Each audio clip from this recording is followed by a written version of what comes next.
Hello and welcome back to my favorite people. Hope you're doing well. I'm incredibly excited for today's video because even with all of the sell pressure we've seen from the US and German governments, as well as all of the panic and front running of these Mt. Gox repayments that are supposed to begin this month, as well as the Bitcoin miner capitulation we've been seeing recently, as shown by the largest hash rate drawdown since the FTX collapse when Bitcoin's price was roughly 1/4 of what it is today. Times like these are a great time to zoom out and remind ourselves of the big picture, not only of Bitcoin's long-term price trajectory, but also our Bitcoin thesis as a fiat currency debasement hedge, because money supply expansion and national debt expansion aren't going anywhere. And that's why we're always discussing multiple scenarios and not going all in on just one outcome, whether it's various types of the cycle or how low Bitcoin could go in these larger corrections, especially with all of this sell pressure that we're starting to see.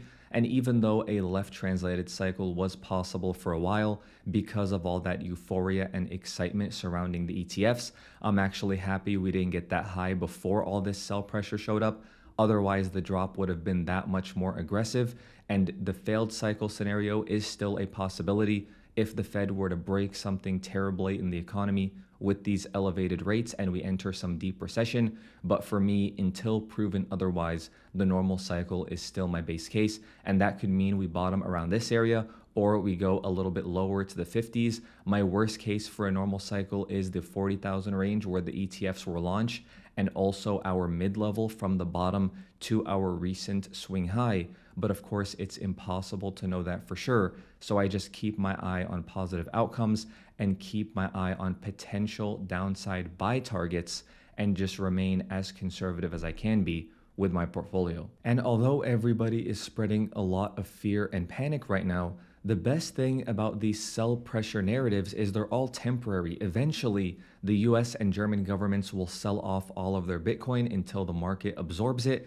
and we will no longer have to worry about that issue. Same thing for the Mt. Gox repayments. The Bitcoin is going to get sent back to those people. They're going to sell some of it, they're going to hodl some of it, and then once it's done, this Mt. Gox narrative that has been brought up every single year since I joined this space in 2017 will finally be behind us. And it's been brought up so often that I started to ignore it. But as I said in my last video, we do have on-chain evidence that this is actually happening, unless somebody can come up with another explanation of why 140,000 Bitcoin moved, which happens to match exactly how much Mt. Gox is repaying, and those Bitcoin hadn't moved for 7 to 10 years before that transaction. So it really seems like it's happening this time. And same thing with the Bitcoin miners. This is just how the Bitcoin difficulty adjustment works. Weaker miners that have higher costs are going to be forced to shut down, which will bring down hash rate, and maybe they're going to be forced to sell some of this Bitcoin. And all of this is shown very nicely by this chart here. This shows some of the flow dynamics since the beginning of this year. You can see that US ETFs have taken in quite a bit of Bitcoin, about 190,000-ish.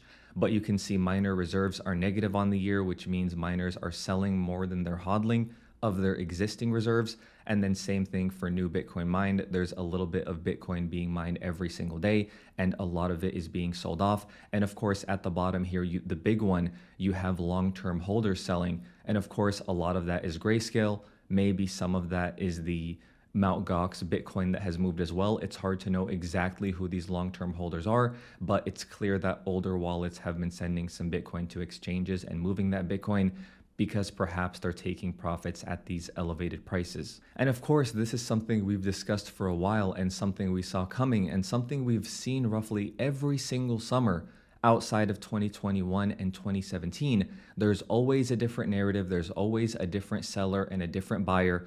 And so many people get wrecked in both directions, either trying to short-term trade this or buy the dip on leverage. And this is definitely something we've seen, as shown by the huge drop in the ETF, on the spot ETF trading volume.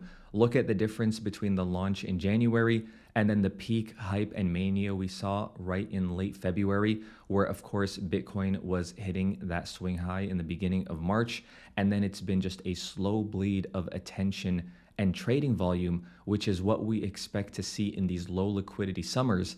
And that's why price ends up being so choppy. But who gets wrecked the most? The leverage traders that can't help the boring periods where spot investors just go on vacation and sit on their hands. But leverage traders are forced to always have a position. It's a very hard mindset to overcome, and they keep getting wrecked, whether it's long or short, because the market just keeps chopping in both directions, and they keep getting told over and over again to buy the dip. I was told that 70K was an amazing buy. I was told 65K was an amazing buy. I was told we would never go below 60. And now I'm being told that we're not going to go any lower than here. And this narrative just keeps getting repeated over and over and over again.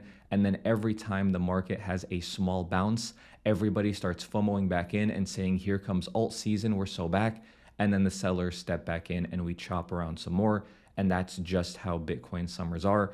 And if we are going to have this normal cycle scenario with an extended consolidation and chop period, that would further align with this thesis. So for now, all we can really do is be patient, enjoy our summer, focus on the big picture and not get shaken out by all of these scary narratives and the fear and panic you see being spread on the timeline.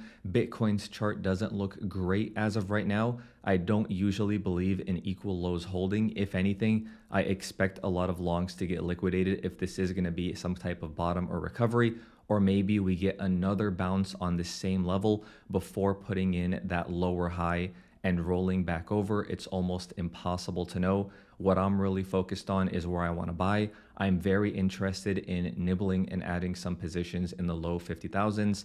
And then if we do end up seeing low 40K Bitcoin again, I will probably add aggressively there just because I like the risk reward at that price level in the long term, especially because we have ETFs now for both Bitcoin and Ethereum soon. So I'm happy nibbling at these prices and then adding quite a bit if we don't get those levels, because I do have it marked out as unlikely. If we don't see that level, that's fine. I'll just stick with my existing position. But if the market does give me that opportunity because all of these sellers managed to bring prices down that low, I'll be happy to add there. As for Bitcoin's arch nemesis, the dollar index, really not doing much. It did drop a bit this week because of some concerning economic data, but as long as it maintains its higher low structure and stays above these moving averages, really way too early to call a top and say it's going to crash anytime soon. We know we've seen a huge dollar index crash for Bitcoin's mania phases, so as of right now, it doesn't look like we're anywhere near that happening, which likely also means we're not anywhere near alt season happening. A lot of people were coming out and celebrating that alt season had started when we got this tiny bounce over here. But what do you know? We're putting in a lower low once again because altcoins and riskier projects are really struggling for demand and liquidity because of how long these Fed rates have been elevated and how we're seeing pretty limited risk appetite in the market right now with the strong dollar index that we're seeing and the weakness we've been seeing in Bitcoin, which of course is just that much harder on altcoins. Now we do have a big catalyst tomorrow. We're getting our update on the unemployment rate. The expectation is 4%, which is what the last reading was, but I'm going to be paying very close attention to this reading because I expect Fed rate cut expectations to change significantly depending on the reading we end up getting, especially because the markets have given up hope on inflation getting all the way back to 2% over the next few months. So all eyes are on the labor market to see if it can force the Fed to cut rates sooner. And of course, the S&P 500 still continues doing what it loves to do, climbing the wall of worry. It put in another new all-time high yesterday, while all of us crypto people are just watching Bitcoin go down, unfortunately, because this divergence is not something we've seen often, where you see the S&P 500 just carry on grinding higher while Bitcoin sells off.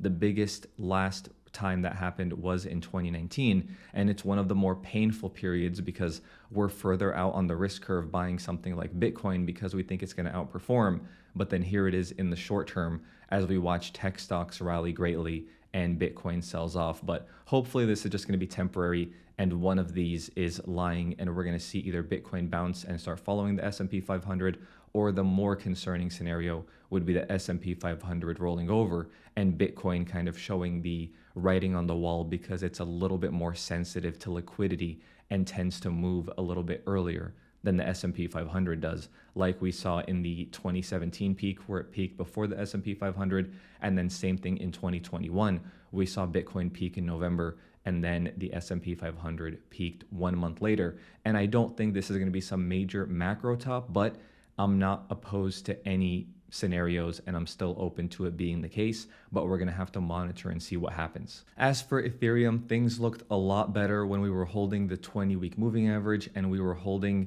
that kind of higher low structure. Even though this is still technically a higher low, we're starting to get dangerously close to our low that was set before those ETF approval rumors started happening. It's probably just being dragged down by Bitcoin for now. And of course, the spot ETF launch that we're expecting mid to late July is really going to be the big catalyst for Ethereum.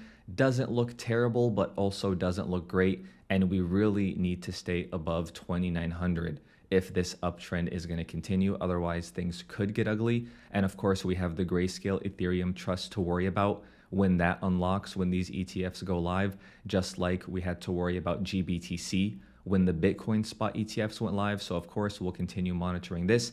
And as for Solana, we were really saying to watch that 20-week moving average region after we saw that nice strong reclaim, and it ended up getting a huge rejection off of that 20-week moving average that it has held for months and months and months before that recent retest to the downside.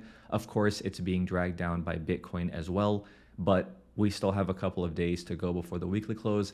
It is a holiday, so I'm not jumping to any conclusions. And because it's not a huge portion of my portfolio, I'm happy to hold through a larger drawdown and maybe even add at those lower prices if we see Bitcoin test some of those support levels as well. I really only like to buy Ethereum, Solana, and other altcoins based on Bitcoin support levels. I don't buy them based on their own charts because everything tends to follow Bitcoin. So we'll see if Bitcoin can go to the low 50s or low 40s, and I perhaps will add some Ethereum or Solana at those levels alongside Bitcoin if we get there. But for now, there's not really much to do but to zoom out and focus on the big picture and enjoy our summers while everyone just panics and loses money trading leverage back and forth. I still think Bitcoin is nicely in a fair value range, not incredibly excited to buy between 50 and 70, and would be a lot more excited to buy in the undervalued region if we get it. I don't know if we will, but I don't consider us overvalued either because I do think that after consolidating in this range for a very long time and how this was also the previous all-time high from 2021, I would now consider this range around the 20-week moving average fair value in the short term. But of course, we're going to have to monitor that and see how it goes. But the long-term view remains unchanged no matter what version of this cycle we end up having. I'm hoping it's the normal one, and that's my base case, but I'm open to the others, just like I'm bullish to the S&P 500 in the long term because of that same thesis of currency devaluation and money debasement. So let me know what you expect. How low could Bitcoin go in this correction based on all of the sell pressure we're seeing from miners, the Mt. Gox repayments, and US government selling, as well as the German government? Would love to know what you also expect for the cycle. But anyway, as always, thank you so much for the support on the recent videos. Thank you so much for watching, and I'll talk to you soon.